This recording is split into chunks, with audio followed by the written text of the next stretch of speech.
साधकों नमस्कार। नमस्कार के साथ साथ आशीर्वाद भी, इसलिए कि मुझे बहुत से साधकों ने प्रणाम लिखा और प्रार्थना की कि गुरुजी हमें आशीर्वाद दें। देखो, हम आपके मैसेज पढ़ते हैं, कभी नहीं भी पढ़ पाते हैं, आप कुछ ना सोचो। इसलिए मैं सभी साधकों को एक बार फिर नमस्कार करता हूं और आशीर्वाद देता हूं कि एक आप अच्छे साधक बने और जीवन पर्यंत आप साधना करते रहें, आपकी इच्छा सदैव अध्यात्म में लगी रहे। मैं बता दूं, इस समय मैं वृंदावन से बोल रहा हूं, मगर यहाँ कोई आए ना।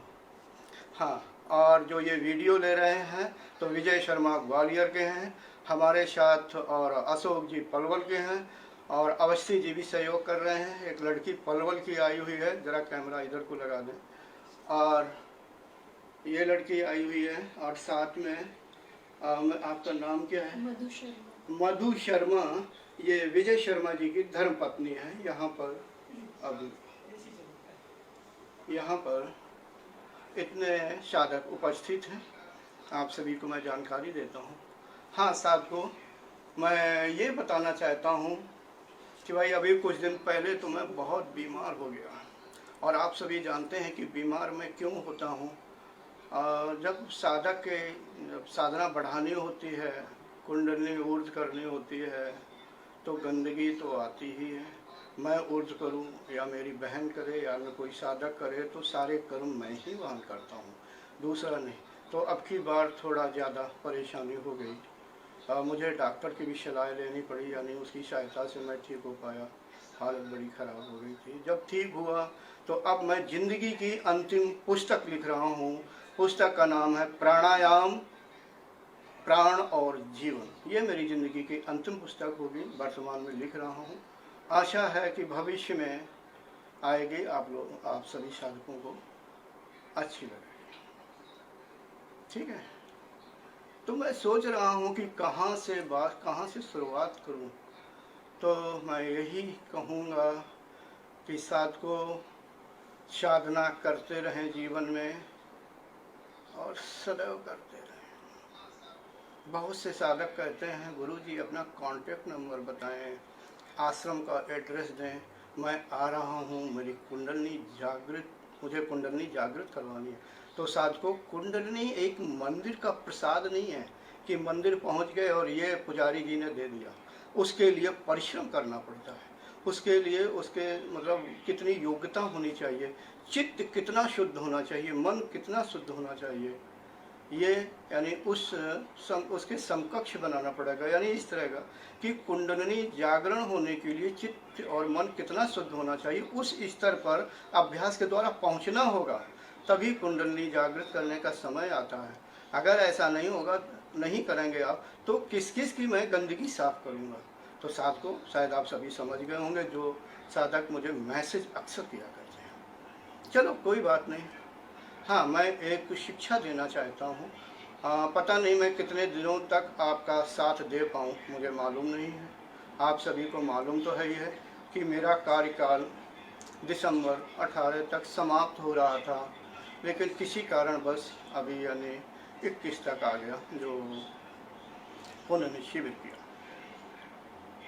अब इसका खामियाजा तो कहीं ना कहीं भोगना ही पड़ेगा। चलो कोई बात नहीं, आगे का कार्यक्रम मैं दे पाऊँगा कि नहीं दे पाऊँगा मालूम नहीं, हमें भी प्रकृति के नियमों का पालन करना होगा। मैं ये बताना चाहूँगा साधकों कि साधना इस तरह नहीं होती है कि जैसा आप लोग सोच लेते हैं कि बस 15 दिन आपने आँख बंद की, 1 महीने आँख बंद की, हमारे सिर में यहाँ मतलब वो अभ्यासी कहता है या साधक कहता है हमारे सिर में इधर खिंचाव हो गया, उधर हो गया, मेरा ये चक्र खुल गया, कुंडली ऊर्ज हो गई, पीठ गरम गरम लग रही। अरे भाई, इतनी जल्दी नहीं होता है, कुछ अभ्यास करो, इसके बाद ही होता है। अब इस छोटे से समय में पूरा नहीं बोल पाऊँगा, साधकों को समझ लेना चाहिए।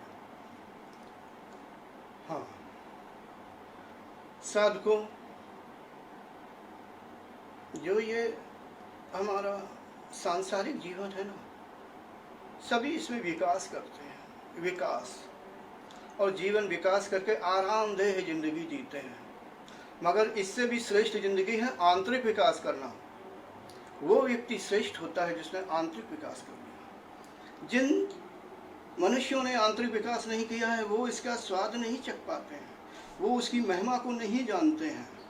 ठीक है, तो स्थूल से सूक्ष्म ज़्यादा श्रेष्ठ है और आंतरिक विकास करने के लिए आपको परिश्रम भी करना है।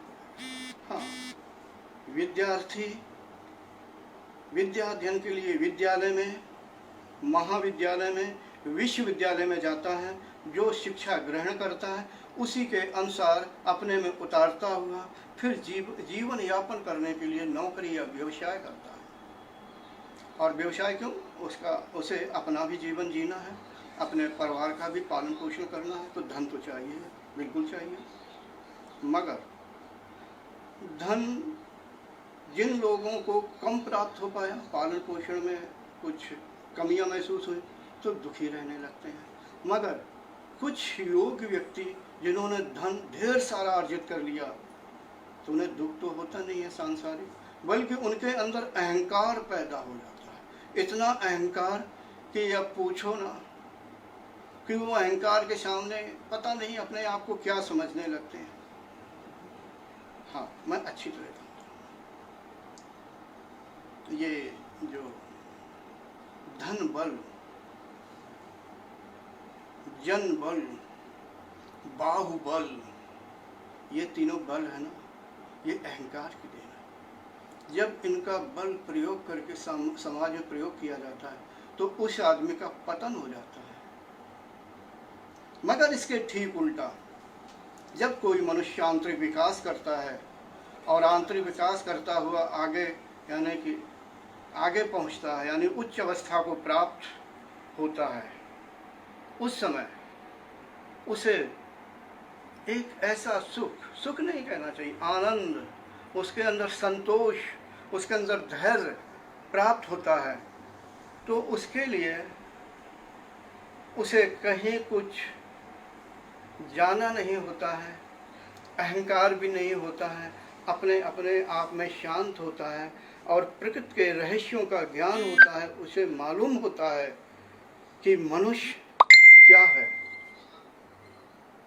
अर्थात मनुष्य अपने आप को ये स्थूल देह समझे हुआ है। सिर्फ स्थूल देह ही नहीं, ये शरीर यानी मनुष्य अत्यंत सूक्ष्म, व्यापक और शक्तिशाली है। आपको वहाँ तक पहुँचना होगा। ठीक है, इसलिए मैं यही कहना चाहूँगा कि आप विकास करिए। विकास करने के लिए आपको एक श्रेष्ठ गुरु की ज़रूरत पड़ेगी। श्रेष्ठ गुरु अब कहाँ मिलेगा ये तो मैं नहीं बता पाऊँगा। हाँ, श्रेष्ठ गुरु के लिए तो कोई पैमाना नहीं होता है। मैं सिर्फ इतना ही बताना चाहूँगा कि जो गुरु प्रैक्टिकल भी करे और उसके शिष्य श्रेष्ठ अवस्था को प्राप्त होने लगे हों या हो गए हों, उन्हीं का चुनाव करें। साधकों, अब आगे मार्गदर्शन तो मैं कर नहीं पाऊँगा। हाँ, जब तक मैं थोड़ा समाज से में संपर्क साधे हुए हूँ तो मेरे जो नज़दीकी साधक हैं उनसे संपर्क बना रहेगा। और मैं क्या बताऊँ।